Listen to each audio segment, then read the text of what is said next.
Hasan is a very particular strain of politics, which is leftism that is attacked by both mainstream centrist Democrats, bad faith left-wing actors, the right wing, and just internet trolls, Lorenz says. And he's on the most dramatic platform possible, Twitch, which has the most parasocial fan base of any platform. He gets the entire internet weaponized against him. He is the only straight man I've ever seen that has been...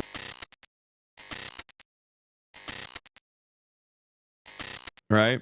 Your comments about Gal Gadot got tweeted by Variety and is getting good feedback. I know, I saw. So I did a Variety profile, and we're gonna get into that. Actually, we should just get into that right now. And there were some choice words in the profile. There was a really funny pre-watch Piker moment in the profile as well. I hit a big gamble and struck gold in the profile. Israel did not Charlie Kirk. That is insane. The World According to Hasan Piker by Tatiana Siegel. Okay, Hasan Piker is about to prove his point. For weeks, the wildly popular Twitch streamer and leftist commentator has been following the online discourse surrounding the assassination of Charlie Kirk, scheduled to debate Kirk at Dartmouth College 15 days after the right-wing political activist was on a Utah campus. Authorities charged college student Tyler Robinson with the crime, but lately a civil war has erupted among conservatives over conspiratorial claims that the Mossad had a hand in the murder. You would be surprised at how many people believe that stuff, he says, as he mulls the menu options of the crowded Chelsea restaurant on a brisk October morning. When our waiter arrives, Piker turns to the 20-something hipster. Can I ask you a question? Who is the most likely person that Charlie Kirk, he asks. I think it was Israel. It seems like an inside job, the server replies hesitantly before heading back to the kitchen for Piker's cold brew. The answer comes as a shock to me, but it's no surprise to the extremely online millennial who acknowledges that he is fascinated by conspiracy theories. I literally was talking to her about this mid-interview, and she couldn't believe it. She's like, what? You think a lot of people think that like Israel, Charlie Kirk? And I was like, here, I'll show you. And I straight up turned to the waiter and I was like, hey man, you heard about this Charlie Kirk stuff, right? And he was like, yeah. Like, who do you think did it? He said straight up Israel. I watch every Candace Owens, Piker says, referring to the new media star of the far right who has fanned the flames of the Israel theory. He nods in the direction of our waiter. Is the reason why I know exactly where he is coming from with the Charlie Israel thing. For me, no matter how far-fetched the conspiracy is, if it is getting 2 million views in 24 hours, that means a lot of people are tuning into it. That means a lot of people are paying attention to it. And in this day and age, I think a lot of people are believing it. Piker feels no allyship with Owens, even if they share the belief that Israel is a malignant force. He is merely a student of the attention economy, a space in which he is thriving. With nearly 3 million followers on Twitch and 1.75 million YouTube subscribers, the 34-year-old influencer seems like a possible answer to the next question of when the left will find its own Joe Rogan. As the next generation turns more conservative and alpha males like Andrew Tate ascend, Piker offers an alternative vision and the rare ability to sway an election.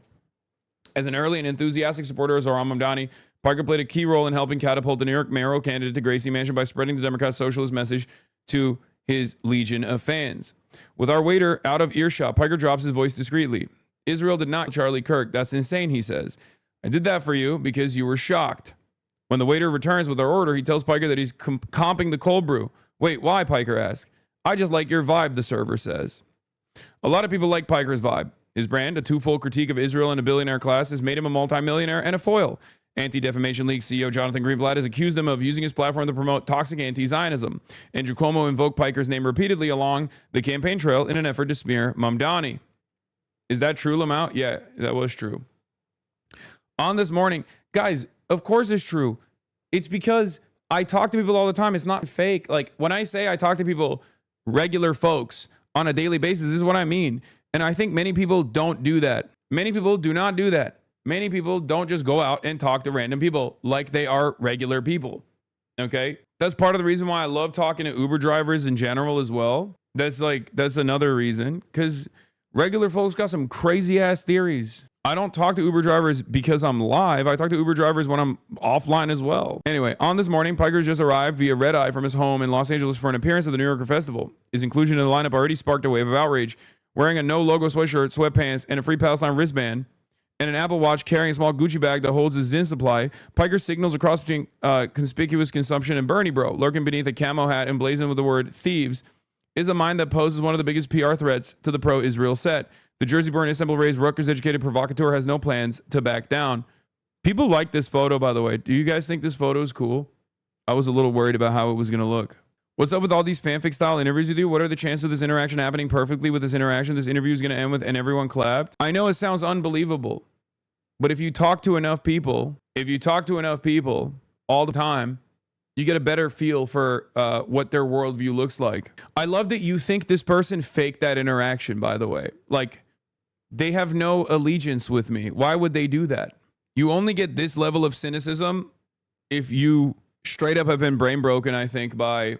I mean, it speaks to the kismet of it all. It speaks to, like, the coincidence of it all. But it also speaks to how much you maybe pay attention to a lot of the anti-Hasan content out there, maybe. Because, like, it's just strange for you to assume that that would be unique. Like, I have moments like that on stream all the time. The last 2 years I've been called anti-Semitic. I abhor anti-Semitism, and I've spent my entire professional media career combating it. I just happen to be anti-Israel, and that makes me a far greater threat than the likes of Nick Fuentes because they know he's a Nazi, he says, referring to yet another polarizing figure in the ongoing schism within the far right. By the way, this is before the Nick Fuentes stuff popped off on the right wing as well. So even that in and of itself is actually an interesting predicament. Even that situation was another pre-watch Piker moment because we were talking about this stuff before the schism became apparent. Okay, this is an interview I did that I was late to, that I talked to you guys about, if you recall, because I fell asleep and I almost missed it before the New Yorker. I don't find kinship with the right because I think there are some on the right that just use Israel as a new opportunity to cut through the noise. His voice, famous from 2,674 live streams or 18,624 hours in front of a camera since he started on Twitch in 2018, is steady and evokes the East Coast liberal arts poli-sci education he received. Maybe they seek kinship with me, but I've been here for decades, he says, because this is a problem that predates October 7. That's why a lot of people in the know shortly after October 7, myself included, were like, this is horrifying, but the reason as to why this is happening is because of 75 years of apartheid at that point. The genocide that was the inception of the Israeli nation state. And most people were just so oblivious to that reality. They were like, how dare you say something so barbaric? How dare you say something instead of just sitting there silently in mourning? But there has never been a moment in my life where I ever considered Israel to be anything but a criminal enterprise. This is in print, dude. This is Variety magazine. The world is changing. I need you to understand something. The world is changing so much. This is a Variety profile that isn't antagonistic on someone like myself, covering not only my worldview, my politics, but also straight up putting in print anti-Zionist statements. Hanging with Hasan Piker plays out a bit like one of his marathon streams on Twitch, a hybrid of live television and social media that allows creators to interact with his fans via chat. The hours float by as he flits from one topic to the next, a mix of politics and pop culture. He's discussed by Hollywood's treatment of pro-Palestinian voices who have lost most career opportunities, such as Scream actress Melissa Barrera, whose firing from the franchise happened, he says, at the peak of the panic. Some have been dropped by their agencies, including Susan Sarandon, love her, by UTA, or their labels like Roger Waters, he's awesome, over their Israel critiques. More recently, British punk rap duo Bob Vylan was cut by UTA for leading chants of death to the IDF during a performance in Glastonbury Festival. I don't think that's necessarily going too far, Piker says, of Bob Vylan's actions. I think the moment that you start talking about Jewish control or the Talmud is when people go too far. As a Muslim who sees so much Islamophobia, I'm very tuned into that dog whistle, like the overemphasis on Sharia. The notion that Mamdani would impose Sharia law in New York was indicative of the tenure of the final stretch of the mayoral race. They do it to Jewish people as well in a similar vein. I think that's when people go too far. From Piker's perspective, Amy Schumer should have been canceled for social media posts she made in the wake of October 7. Amy was going crazy and no punishments there. She was just straight up being like, they're all racist, barbaric monsters. They're head choppers. We got to deal with them. Piker appears to be referencing an illustration Schumer shared and then deleted on Instagram that depicted pro-Palestinian supporters holding signs with such slogans as Gazans, Jewish girls only in self-defense, and proud of our martyrs. China, you can keep him. I like that. I can't tell if this is a hater or a lover saying this because, like, I love China. That's so funny. Despite calls for his cancellation for his criticism of Israel, Piker has withstood the heat. WME didn't drop me, which I think is very interesting, he says. He was told to tone it down, but he's vague about exactly who told him. He's getting a little too hot is what I heard, he says. Did he heed that warning? No, because I'm very stubborn, and if something is wrong, I'm going to call it out. And if I can't call it out, then I can't do my job. That's my job. That's what I do. So yes, I've gotten warnings, and I'm not oblivious. Journalist Taylor Lorenz, a friend of Piker's who has covered the subject of internet harassment for 15 years, says that he is unique in the breadth of his haters, from Vice President J.D. Vance to Democratic Representative Richie Torres. Hasan is a very particular strain of politics, which is leftism that is attacked by both mainstream centrist Democrats, bad faith left-wing actors, the right wing, and just internet trolls, Lorenz says. And he's on the most dramatic platform possible, Twitch, which has the most parasocial fan base of any platform. He gets the entire internet weaponized against him. He is the only straight man I've ever seen that has been gamer-gated. Earlier this year, that's such a funny line. That's true. I'm the first male victim of like actual successful objectification. I'm the first male victim of Gamergate. It's true though. It's literally so stupid. I mean, it still doesn't impact me in the same exact way that it would others, like in the same exact way that it would women in general, and that's because obviously we do still live in a patriarchal society, right? But that hasn't stopped people from trying, if you know what I mean. Earlier this year, Mamdani's mother, director Mira Nair, signed a petition calling for the Academy to rescind his invitation to Gal Gadot to appear at the Oscars for his support for Israel's military actions against Palestinians. Given that Gadot's comments throughout the conflict have centered on releasing the hostages, I asked Piker if such a campaign was fair. I think she should be banned from the Oscars for being a dogshit actress. I think she has no business being there for the crime of what she has done, not only to the DC franchise, but really any movie she's been a part of. So that was a joke, but I feel like it doesn't read like that when you read it out loud, right? Can you tell? Because she didn't say Hasan jokes, Piker quibs, Piker jokes. I think she should be banned from the Oscar for being a dogshit actress. He says to the Wonder Woman star, all jokes aside, okay, well, I did follow with, all jokes aside, Gal Gadot serves an important role in normalizing Israel as not a fascist ethno-state, but instead a place where a lot of beautiful women come from.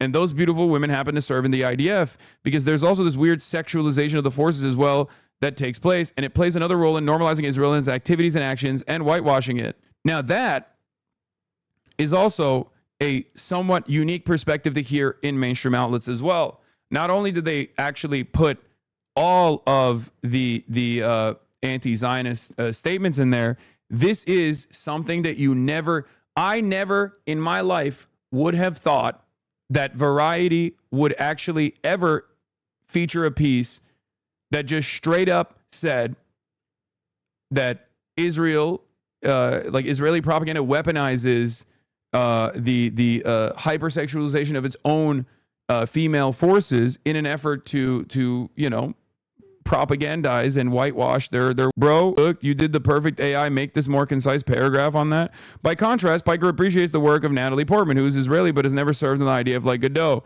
If Gal Gadot could act like Natalie Portman, there are probably less people yelling at her. Natalie Portman has made statements about Israel that are middle of the road, but ultimately nobody holds that against her because she can act her freaking face off. All the back when she was like a teenager. Oh my God, Leon the Professional. Gadot may have ruined the DC franchise for Piker, but James Gunn is redeeming it. When Superman opened on July 11th, Piker made viral the idea that the fictional nation of Baravia is a stand-in for Israel. In the film, Baravia, backed by U.S.-made weaponry, drops bombs on and oppresses his desert neighbor, prompting Superman to intercede. Gunn has since denied that the plotline has anything to do with the Middle East. James Gunn is a lot more woke than he lets on, and he lets on how woke he is all the time, Piker says, still certain of the director and DC chief's intention all these months later. Come on, man. You made the Baravian leader look like David Ben-Gurion. He just straight up looks one-to-one like the first prime minister of Israel. We don't even care about what you say about this. We know exactly what we're looking at. To take the allegory a step further, Palantir, BlackRock, and Raytheon are Luthor Corps. Lex Luthor is cutting a direct contract with Baravia to extract natural resources and then also having a testing ground for their weapons, Piker says. I mean, that's literally what we do. Gaza is a weapons laboratory. That's how imperialism works. Apropos of something, Piker then gives a thumbs up to the actor who's suited up as the latest Man of Steel. David Cornswet, from what I understand, is Jewish and he's very cool. He's not like pro-Israel or anything like that, as far as I've seen, he notes. With that, Piker is ready to move on to cross Burbank superhero rival Marvel, but there's little for him to mind on that front. I've always been a Marvel fan growing up, but I can't stand the Marvel Cinematic Universe, he says. Piker's intensity is palpable as he chases double espresso with a 6 milligram Zyn pouch. All that's missing is the scroll of chat comments accompanying his musings. Instead of swooning fans enter the real-life frame to express their gratitude, a woman dining with her son approaches our table. No, it's impossible. He lives in LA, she says, beaming. And then I kept looking and looking, and it's him. I absolutely love your work. Being a Twitch streamer is a lot of that, he says, of his exchange with the server. I have my ear to the ground all the time. A lot of people in legacy media, traditional journalists, are so out of step with the average person around them, even in their immediate vicinity. Still, Piker allows the rich and powerful to occupy plenty space in his head. Barry Weiss, recently installed editor-in-chief of the CBS News, gets a bashing. Barry Weiss is everything that I despise about access journalism, brown-nosing to institutionally powerful people, and a major advocate for Israel as well. A person that has spent her entire career decrying woke or identity politics while simultaneously using her identity as a shield, she says. Like, I'm a lesbian woman, I can't be intolerant. And also, even using your identity as a Jewish woman to say, identity politics sucks, unless we're talking about Jewish people. Piker scoffs at the idea that CBS News was biased before Barry Weiss arrived. There's not enough pro-Israel voices in major news? Come on, that's ridiculous, he says. Yet she's been rewarded handsomely for it. $150 million for a shitty Substack that no one cares about or knows about. It's very obvious why that happened. The Redstones, the seller, and the Ellisons, the buyer, wanted to make CBS more pro-Israel. Shari Redstone was willing to hand off CBS to the Ellisons because she thought they would do a better job of making it pro-Israel. When Paramount deal was announced in August, Redstone said Ellison has a clear strategic vision and the resources to take the studio to its next stage of growth. This part almost comes across as conspiratorial, especially because it doesn't actually feature the evidence that I centered this around. I've obviously covered this issue quite a bit on my broadcast, so you guys know about it. And I did actually bring it up in the interview as well. I literally showed her the article of Shari Redstone being like, I am finally selling the 60 Minutes after the 60 Minutes saga, right? Since the deal closed, the studio has made a series of moves that bolster Piker's contention that Paramount is now more Israel-friendly. In September, it announced a petition signed by celebrities including Emma Stone and Javier Bardem that call for a boycott of Israeli film institutions that implicated in genocide and apartheid against Palestinians. Last month, CBS Morning's co-host Tony DeKoppel interviewed Israeli Prime Minister Benjamin Netanyahu in Tel Aviv. Barry Weiss was being packaged as someone who could bring top talent. Wow, Piker says. Benjamin Netanyahu never gives interviews anymore to American news. He talks to American news more than he does to Israeli news. Damn, I cooked. Perhaps it's Piker's complete lack of filter that makes him so attractive to his growing fan base. Most influencers with a red-hot career are careful not to bite the Hollywood hand that could feed them. As a result, these aspiring stars tend to punch down. Piker's willing to punch way up, all the way up to Larry Ellison, the second richest person on the planet, who backed his son David's successful bid to buy Paramount and also has a stake in TikTok. Piker's trying to explain the craven flip of the once liberal tech titan to the Republican side. When Larry Ellison first made that big donation to Marco Rubio for his presidential run in 2016, people were actually a bit confused.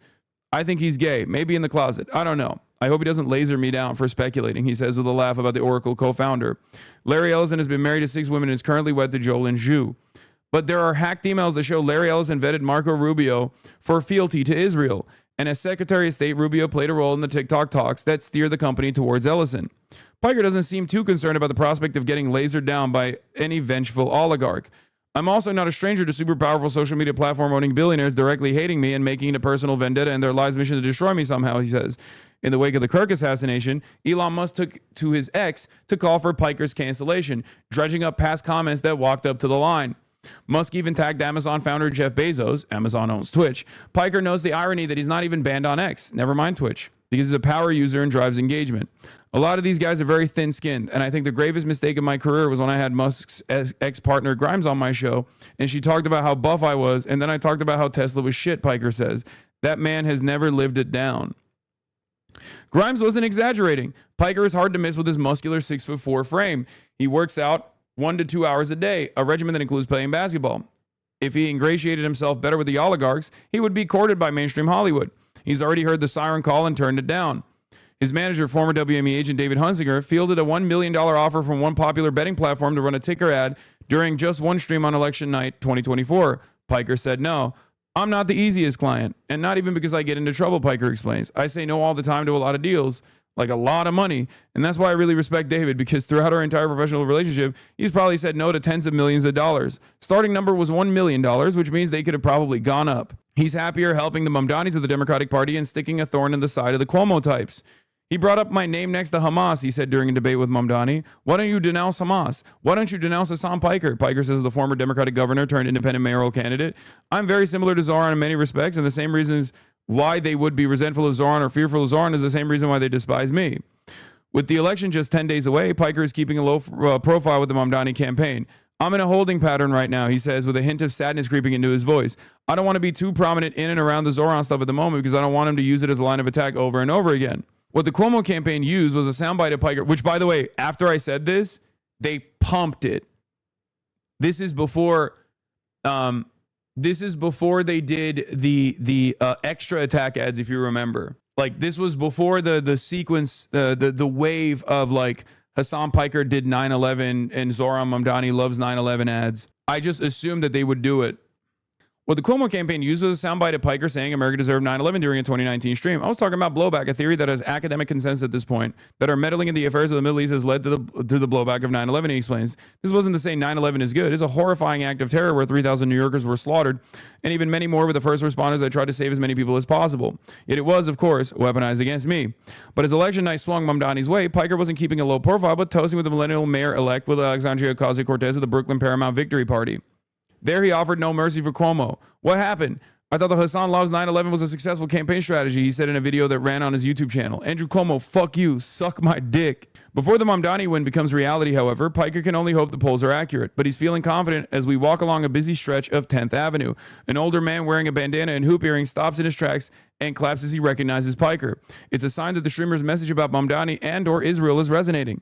Then it hits me that Piker has no security detail as he mingles with the masses. Post Kirk, that seems unwise.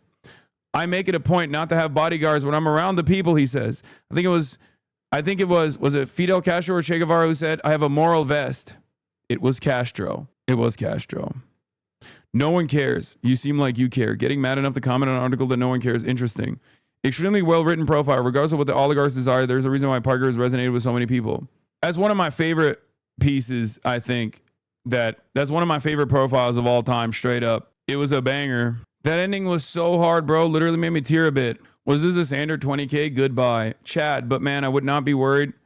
I would not be worried if you were in Europe or Asia, but your country is so crazy with their guns. No, I know. And yeah, the article actually was posted on the article was actually posted on their, or this quote was posted on their social media, and it went LeBron numbers, dude. 71,000 likes.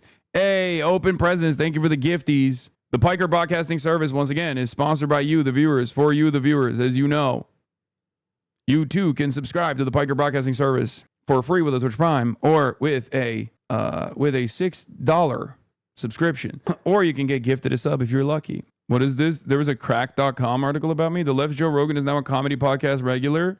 Hasan Piker is not as popular as Joe Rogan. God damn. Fucking end me. Siempre está protegido con su traje. ¿Cuál traje? What suit? Everybody says you always have a que todo el mundo dice que usted tiene un chaleco. No.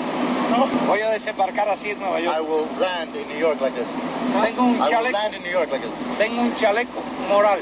I have a moral one. A moral vest. Qué fuerte. It's strong.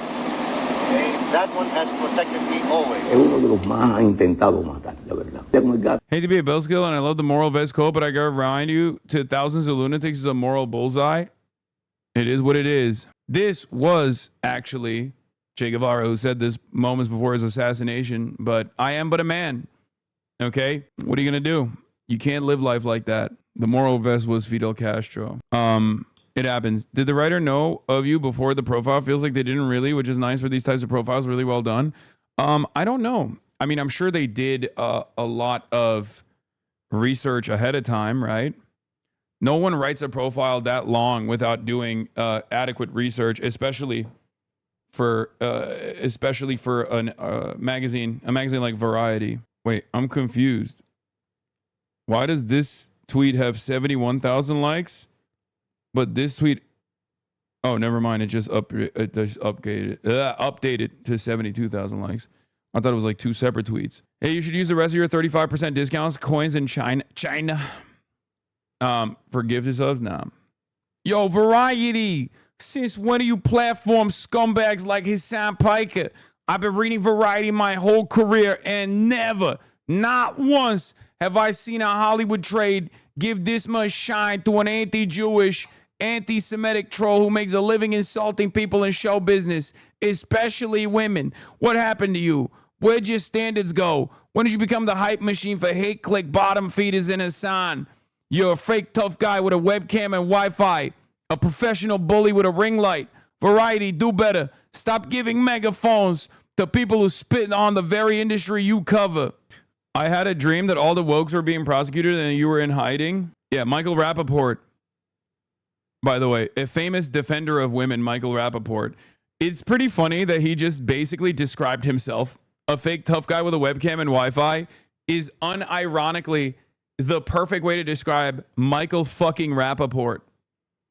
A professional bully with a ring light. Once again, also perfectly descriptive of Michael fucking Rappaport. Brace is going to get so jealous. Entertainment Weekly picked up your comment. Political commentator Hasan Piker slams Gal Gadot. Calls her a dog shit actress. Yeah, I mean, it's confusing to me because, like, do people not know this? Like, do people... Are people oblivious to, like, how much people actually rip on Gal Gadot's acting? Like, even outside of, like, the IDF stuff. Max Lord, you're putting yourself and everyone in grave danger. I need you to give me the stone. And enough champagne to feel denial. Mirror, mirror, magic mirror, who is the fairest of them all? It is our sacred duty, and I'm going to help them. Kyle, no! Max Lord, you're putting yourself and everyone in grave danger. I need you to give me the stone. I think one of the funniest parts about this, and it's yet another testament to how bad Gal Gadot's acting is the fact that the actual compilation of her saying those lines is unwatchable, whereas someone actually redoing the lines in a humorous way is perfectly watchable. Okay? How is that possible? What is this? Pop the molly, I'm swing. Pop the molly, I'm swing. That's funny. Whatever happened to the Aussie boys coming to China? They got busy, I assume. Yeah, I've been telling Alexa to fucking pull up no matter what. Bro, I was on audio only. I thought this was her. Okay, well, that's crazy, but all right. Let's get back to the Epstein stuff, and then we're going to move on to other. This was the pre-watch Piker one was crazy mode. Visual calculus, elevated position, telescopic sight, high caliber, anyone could do it. Logic, he had a lot of enemies, and his enemies are all armed, most likely a groiper. Savoir faire, Israel did it. Inside job, for sure. Disco Elysium. Hasan visited that restaurant before and knew the waiter's dialogue tree already. Say whatever you like. The guy has incredible instincts. This is really funny just for the interaction where the waiter gives him a free coffee and says, I just like your vibe. And that's because right before Hasan asked the waiter who he thinks killed Charlie Kirk. Imagine being that guy reading this article and finding out you comped the drink for a guy who told one of the biggest publications in the country that the conspiracy theory you believe in is dumb as fuck.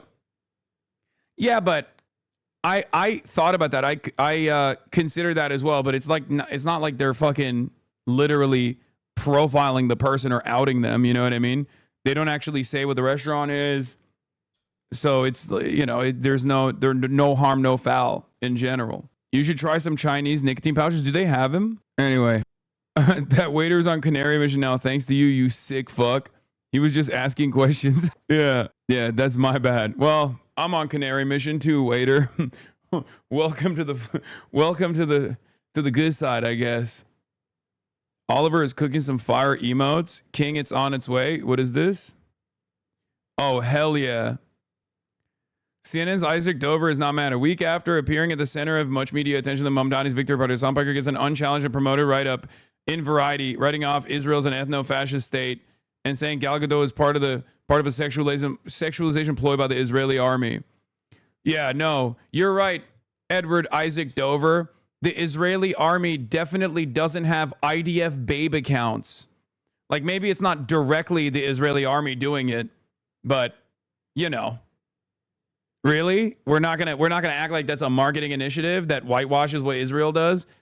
0 likes, no motion. It doesn't matter. It's Edward Isaac Dover. He is a CNN anchor, or not an anchor. Sorry, he's a CNN reporter who hates the Bernie bro wing and all those guys. It's like he's one of my ops in the media. He just posted it a minute ago. Also, I didn't bring up Gal Gadot. The journalist did. What is the expectation?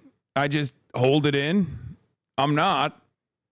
That's kind of my whole brand, don't you think? That's just what I do. I do not hold it in. Yeah, they definitely put attractive soldiers on every birthright trip, including mine, for no reason. Exactly.